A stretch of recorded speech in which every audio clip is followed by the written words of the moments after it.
Mkaa wetu tuliotengeza unawaka kuwaka.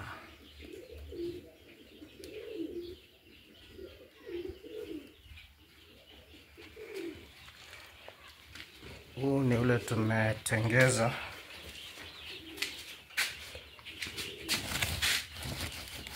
kwa kutumia clay soil na charcoal dust. Kwa hivyo ni mkaa mwingine ambao unawaka na hauwezi let down wakati wa kuleta joto kwa vifaranga. Kwa hivyo tajaribu kuongeza kidogo ili uweze kuwaka hadi kesho asubuhi.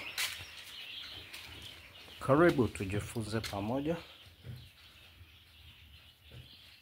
Naona vile naendelea kuwaka kwa hizi pots, na hili ni jiko ambalo limeshawaka na linaendelea kuwaka hata zaidi. Asante mtazamaji kwa kutizama. Huu ni mkaa wa bei ya chini kabisa, ambapo hiyo vumbi ya mkaa unaweza ipata kwa shilingi 100 ama 200 kwa junia. Kisha